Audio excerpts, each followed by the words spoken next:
That would be bad. Okay.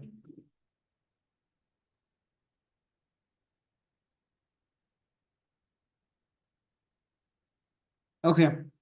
So before going deeply into this talk, I want to throw a couple of disclaimers on this particular topic.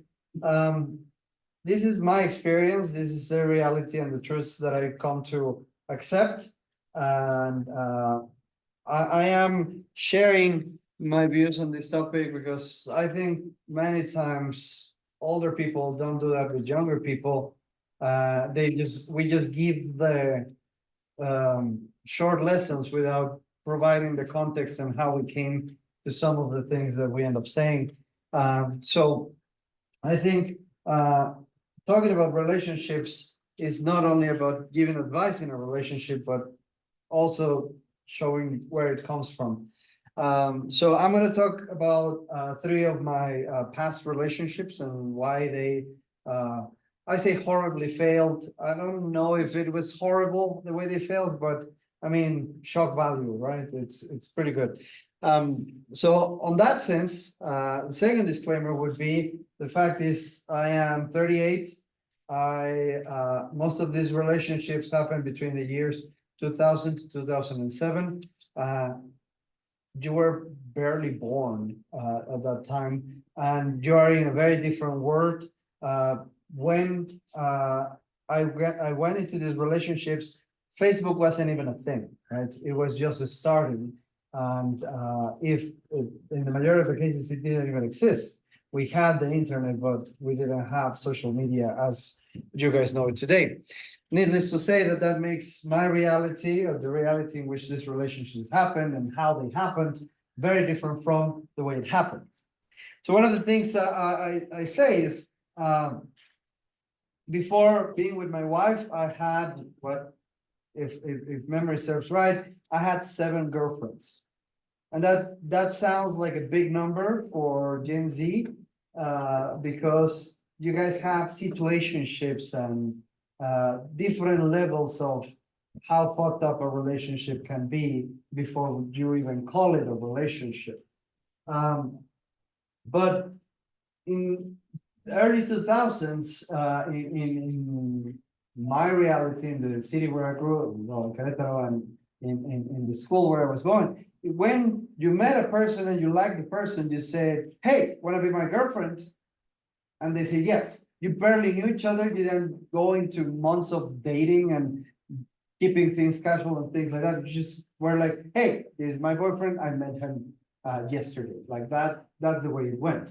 So when I say I had 7 girlfriends, and I also need to admit that of those 7, at least 3 of them lasted less than a month. Because, I mean, would be what you guys know as quedes or situationships, right? It would be a different category. I like keeping the tag girlfriends because for me, that's the way it was, right? When we established the relationship from the beginning, it meant that we were not dating anybody else anymore. We were just starting. Anyway. So, let's talk a little bit about young love stereotypes, things that happen. You guys entered your teenage years about 6 years ago, right? So you're familiar with young love, and you still feel young love. There are many things that make it very different from the way that older people see relationships. The first one is the intensity of it. And it's because of the explosion of hormones that you go through the teenage years after puberty. And then you start finding these feelings of romance. I cannot describe it differently without sounding harsh, but mostly it's horniness and attraction, right? And that those feelings are exponentially bigger because of the amount of hormones that you go through when you are developing at this age. After you reach 20 something, they will not feel as intense, right? That is probably why the majority of romantic comedies and movies and shows, they they focused on two different moments of relationship building. One of them, or one of the biggest markets, is high school years, right? You see a lot of high school romantic comedies or romance, because that's when the feelings are really intense, and people do crazy things, and we do the grand gestures and all those things. The second moment is probably in their 30s. That's because that is the age in which many people are thinking about marriage. So this intensity leaves, as a consequence, a feeling of rushing through the relationship. Like you're together, and because of how intensely you feel about one another, you want to be together all the time. I'm not going to see you 3 days. Oh my God, that's horrible. It's the end of the world. I mean, it's not, right? And this rushing can lead into pressuring, feeling pressured by the other person, or even by yourself, or by your own hormones, to take things to the next step, and the next step, and the next step, and the next step. And this is when people, I had a student many years ago that she married at the age of 18, which I think it's stupid. Of course, she divorced within a year, because, I mean, you're 18, and everything is very intense, right? And that is mostly because of chemistry. But at the same time, young love, lately, and particularly I see it a lot with newer generations, it feels like it's very disposable. You find something that you dislike in the other person, and the easiest solution is just like, instead of talking through a problem, or discussing differences and things like that, just break up. Or the more modern version of breaking up is just ghost each other, right? Which is, again, why? Why ghosting? Why not confronting? But I mean, I'm not, again, different realities, right? So relationships are disposable. People talk about the fact that when you finish high school, if you are in a relationship, you're probably going to break up within the first year of college, right? And chances are big that happens. It doesn't always happen. Actually, if you're in a relationship, I'm not dooming you. I did meet a couple that started together when they were in first semester high school, probably even before that. And right now they are around their 30s, and they are still together. They actually got married. It is the exception, not the rule, right? But it can happen. It can happen. I'm not denying that possibility. So, as I mentioned, I want to talk about 3 horrible relationships and what I got from them, because I believe that going into a relationship and suffering through breakup and even toxic relationships, you can learn a lot about them. And if you learn those things, if you take them into the next relationship, that relationship has the potential of being better. I am happily together with my wife after 16 years together, and I'm still pretty much, I love her more than I did before. And that is because, and thanks to the fact that I had 7 exes, right? I'm going to focus on 3 particular moments. My religious girlfriend. I covered the face because, as I mentioned, I'm recording this, and for the privacy of this person, I'm going to call it Alex, right? Because why not? So Alex was my first girlfriend when we were 15. This is not a picture of me when I was 15, by the way. That just, I mean, that'd be very bad 15 years of life. No, this is when I was 19. Still pretty bad, but not as bad. She was my first girlfriend. We broke up at some point. We got back together like 2 years later. We broke up again, and we got back together like a year or 2 years later. She's a religious one. I am very openly atheist, right? I'm not afraid of saying it.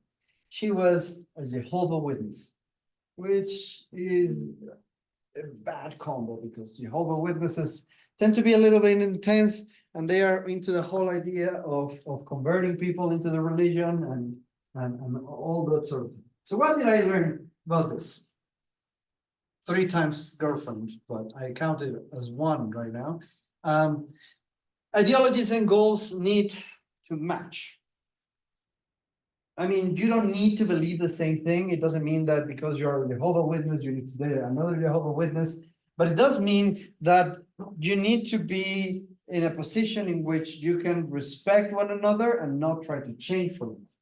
So if you are in a particular religion and you're with somebody that is not religious, are you okay with that? Or do you need somebody that follows that same ideology? That is for religion, of course, but it can be also about social issues like about feminism, sexism, and all these things that are being openly discussed in this day and age. Political views, right? Are you on the right? Are you on the left? You can be in opposite sides, but are you okay with the person being in that opposite side? If you are, then the relationship can work. If not, that was actually the reason why we broke up the second time. Uh, Full disclosure, I did try to believe in God. Back in those days, I did read the Bible. Probably she wasn't prepared enough for the amount of questions I brought up.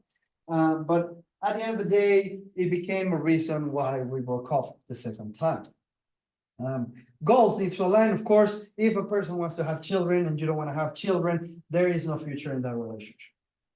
They are not going to magically change their mind after 7 years together, after they see a life together, after they get married. You're just making it messier and more complicated. If those goals do not match, if you do not see that type of relationship in the future, do yourself a favor, break your heart then and there, so that you save yourself a lot of pain in the future. That's just what I do. So yes, that's that. Cheating is bad, guys, and I learned this the bad way. When you cheat on somebody, it breaks you, right? And once a cheater, always a cheater. Now you would think I am the sinner atheist, and she is the angel Jehovah Witness that is deeply religious. She cheated on me the first time and the third time. So that's why I say once a cheater, always a cheater. Now, back in the day, I was naive. The first time, actually, that was not the main reason why we broke up. We did grow apart, probably because she was already dating somebody else, and probably for whatever reasons. And I was taking things slow. Another thing, all of these relationships, the vast majority of the 7 girlfriends I had, it was mostly hand holding and very shallow kissing. It was not like we were already having sex and all those things, right? So the commitment was different. So I remember one time when I was, again, 16 years old, my first girlfriend, she arrived with a turtleneck sweater to school. And she said, hey, I need to talk to you. And we were like, okay, what's up? At this point, the relationship wasn't very bad, but she said, oh, it's just that I have a hickey, right? You know, and I don't remember if it was 1 or 2 or it could be 1,000. And she said, it's that I have a very playful uncle. And I was 16 and it was my first girlfriend, so I believed it, right? I believed it. It wasn't until years later that I resignified that experience and I realized, oh shit, she actually cheated on me, like because no, I don't think an uncle doing that is level in. It's normal at any level. Yeah, I mean, no, it was just a no, right? The third time she actually straight to my face said, I'm seeing somebody else. And it broke me and I got angry and then she tried calling me to just talk and I just wouldn't let her because I hated her in that moment, right? So once a cheater, always a cheater, and cheating just feels bad. So I decided I would never cheat. If you see a relationship is not working, what you do is you break off. Or ghost. I don't know how you guys are gonna do it, but anyway, that's my take. So second chances are done. Because at the end of the day, if we hadn't broke up because of the cheating, we would have broke up because of the ideology or because of the differences in goals, right? If your default when you have a problem is like, you know what, I'm tired of this, we're breaking up. First of all, grow up, right? If you have a problem as a couple, you need to talk it out. When you break up is when the differences are important differences that will not change, or when something really hurt. But breaking up every Thursday so that you get back together every Saturday is just something that you probably should not do if you graduated elementary school. I'm the same. That's some of the lessons I learned. Second one, the student. Context is important. I am a teacher. I've been a teacher for a while now, almost 18 years, or more than 18 years. I don't know. Anyway, the point is, I was 20, she was 16. Still not ethical. I know. Context matters. Remember, I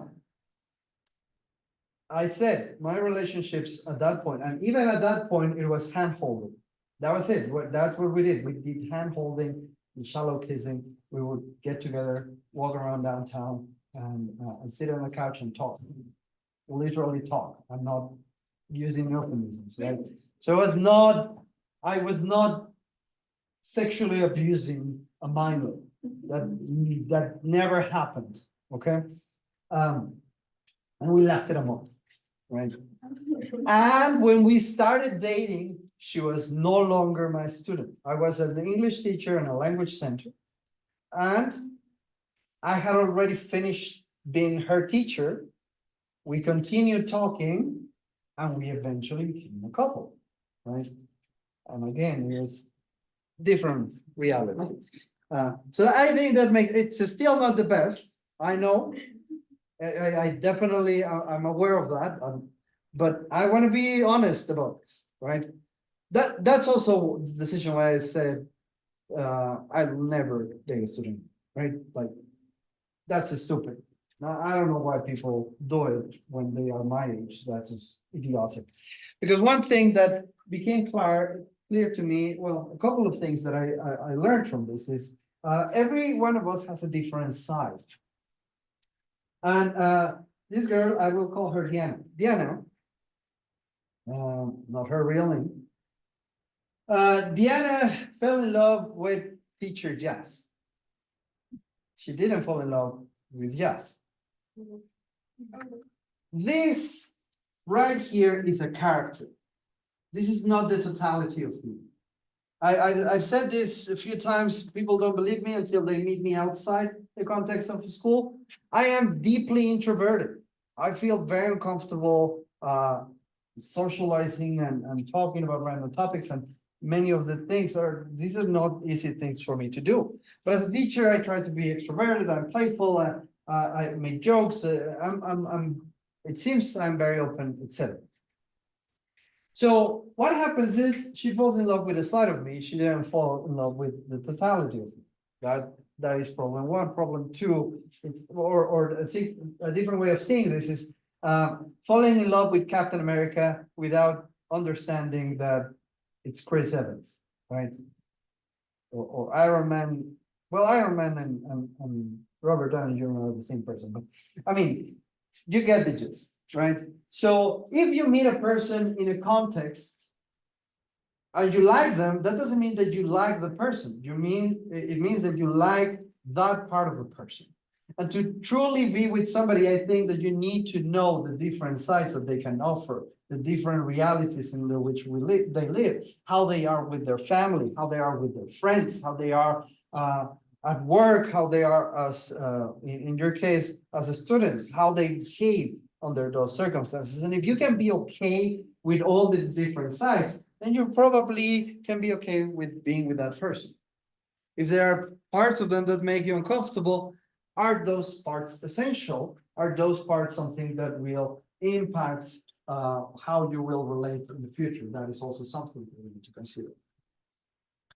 And also I learned that the problem here was not so much the age difference. The problem was that we were in very different stages of our life. She had high school drama, and I was trying to make money to pay the rent. I was starting adulting. She was understanding herself as a teenager. So I often get asked by students who, for some reason, are dating older guys.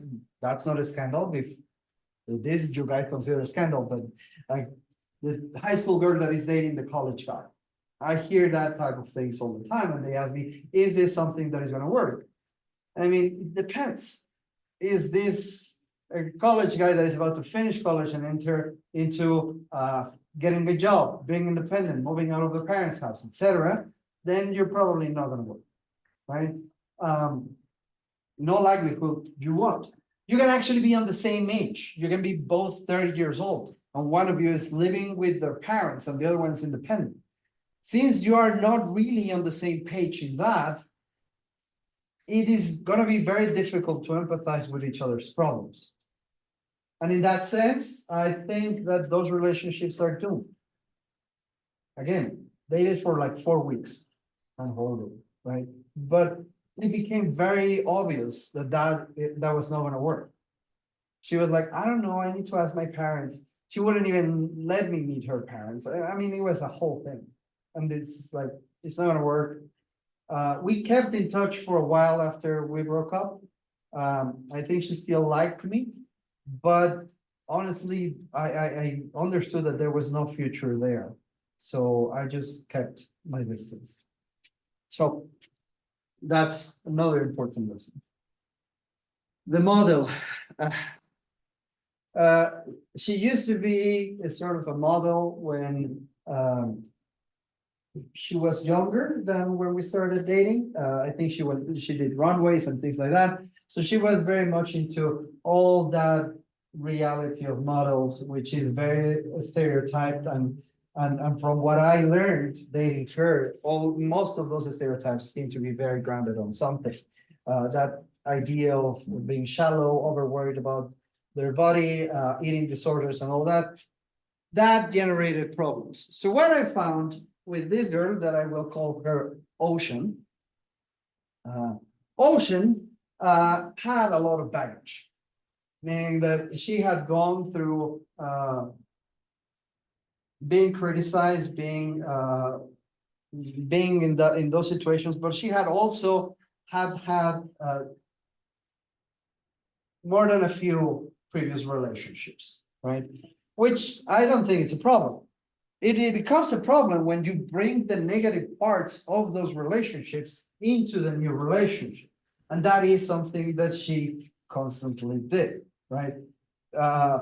Previous boyfriends had cheated on her. So if I was texting somebody or I was hanging out with a friend who was female friend or whatever, immediate jealousy arose, right? Like it would happen constantly. And it was like, I'm not those guys. Why?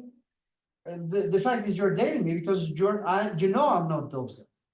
But sometimes we bring the bad experiences and make those bad experiences inform how we see the new person. And we should avoid that at all costs. I actually, from the day I started dating my wife, I needed to put that mental block in my head in which I wouldn't think of her the way I thought about Ocean. Ironically, Ocean cheated on me, apparently with different people on a regular basis, men and women. Like she would do this, and that's another thing, right? They say that people who cheat or who are afraid of or believe that the other person is a cheater is because they cheat themselves. I don't know if it's an absolute truth, but I mean, with Ocean, that was the case. So yeah. So people, they just love the drama and they bring that drama into every aspect of their life. They bring their problems, they bring those situations. You need to bring the best of you into a relationship. Of course, you work through the bad things that you've gone through, but you work through them. You don't let them control you. I did learn that it was important to try hard. Ocean did try really hard in our relationship. She put an effort. She went the extra mile. She dyed her hair so that it matched a singer that I used to like. She did things that made me feel special because I felt seen by her, right? That in itself is fantastic. But I also learned that it shouldn't be the reason why you stay in a relationship. If that doesn't make the problems disappear. It's great to feel special, but it shouldn't be the whole basis of why you are there. You should treat your partner the way that you want to be treated. If you are, and this is something that the masculine movement is doing, and I know where they're coming from, but it's like be stoic, play aloof, play distant, and that sort of thing. I mean, what do you want in a relationship? Would you be okay if your partner treated you that way? In my case, I wouldn't. So I give love because I wish to receive love. And it shouldn't be just give love because I want to receive love, of course. But there should be certain level of reciprocity in every relationship. It shouldn't be one person just giving, and the other one just taking, because that is exhausting.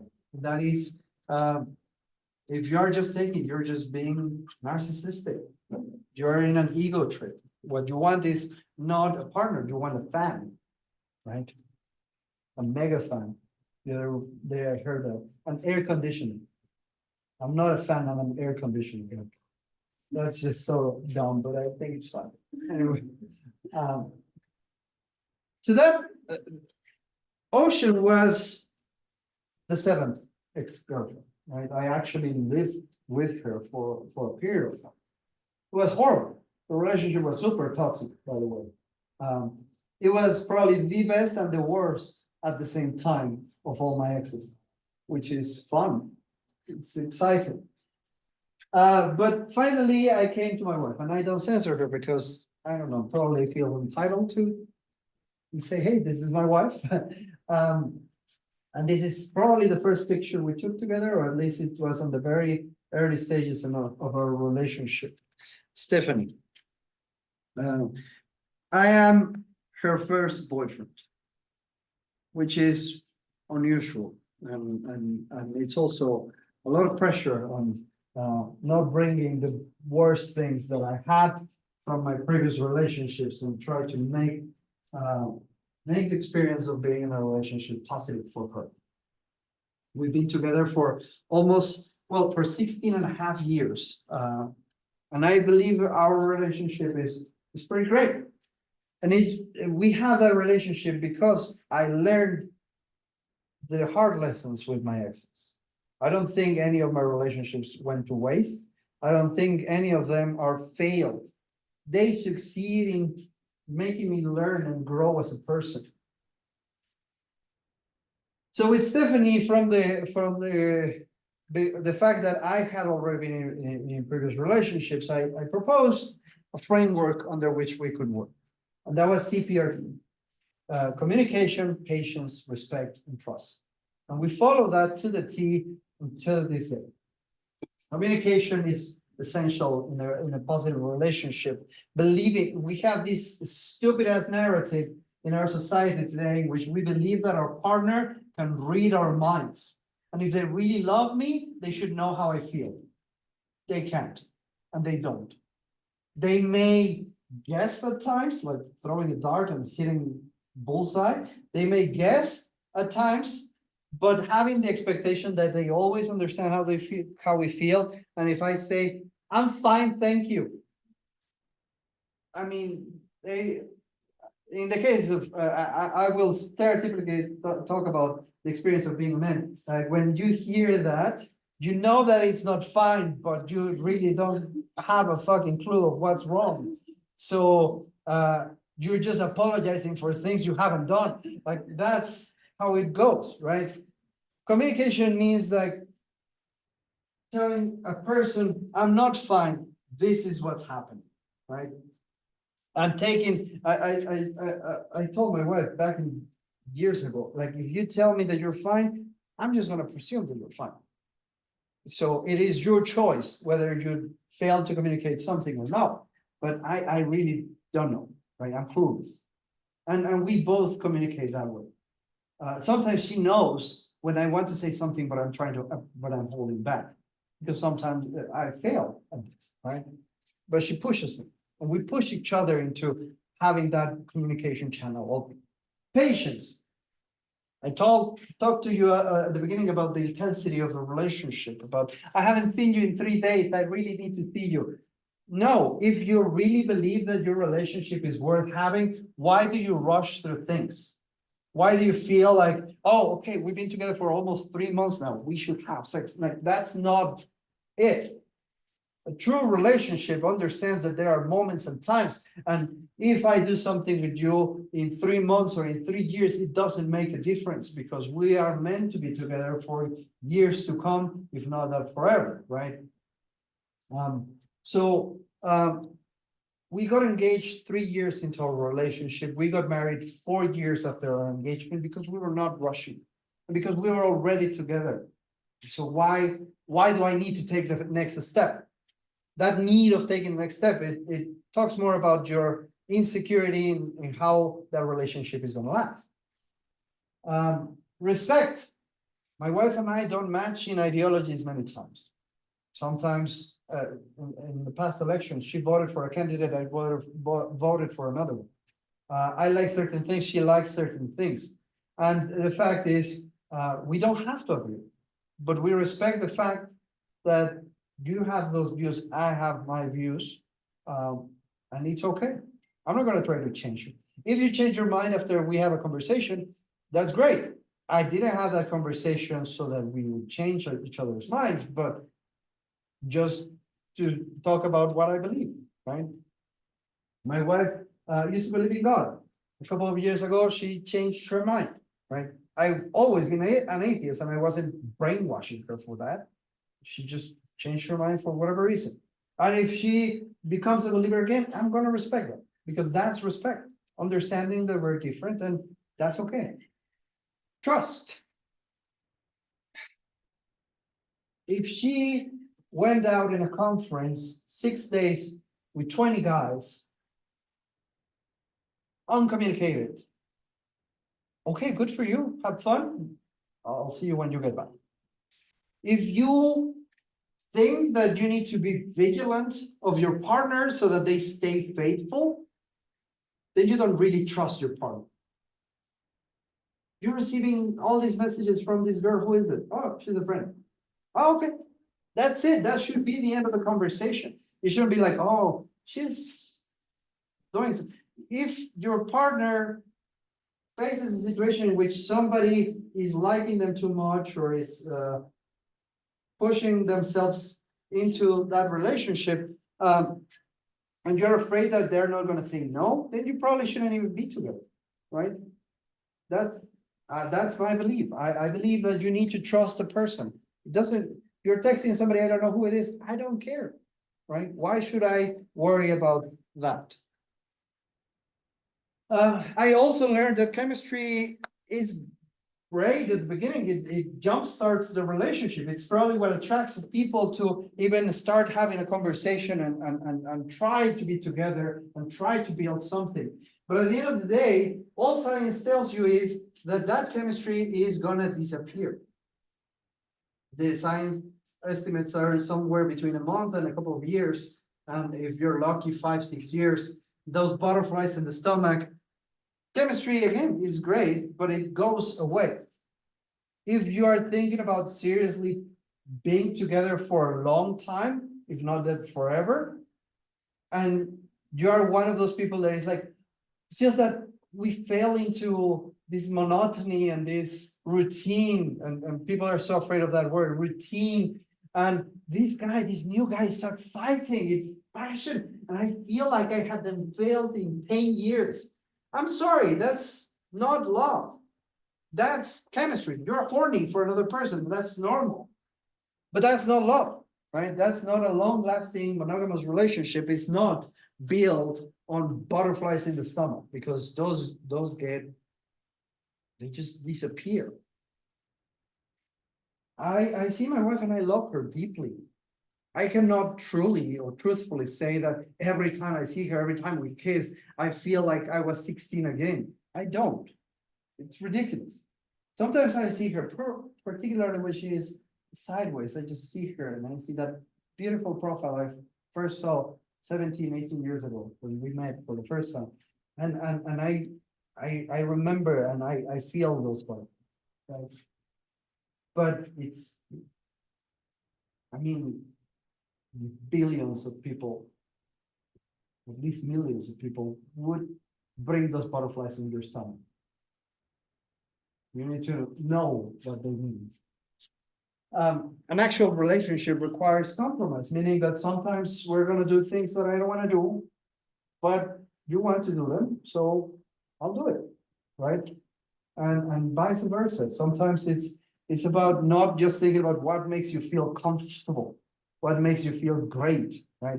You need to work into a relationship. It shouldn't feel like a chore, don't get me wrong. It shouldn't feel like the only thing that you're doing is working, but you do need to make that investment, that of time, energy, and effort into sometimes you're in a bad mood and you just don't want to talk, but the other person wants to talk and he's like, okay, I'm gonna listen to you, right?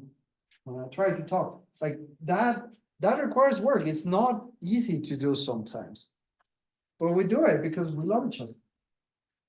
At the end of the day, it is my take, and you will probably disagree with me, and I understand and respect that. And many people have disagreed with me, including one of my most beloved teachers of all time. I believe that love is a decision. It is a choice.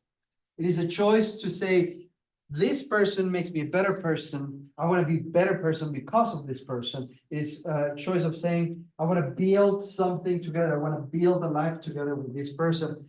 Sometimes it's going to be exasperating. Other times it's not. But at the end of the day, every time, it doesn't matter how angry, hungry, or horny I am for somebody else, I choose this person over everybody else. I think an emotion or feeling can go away easy. But a choice, it's a mindset, it becomes sort of an ideology of prioritizing an individual over other people. So with this, we'll finish the recorded part of this talk.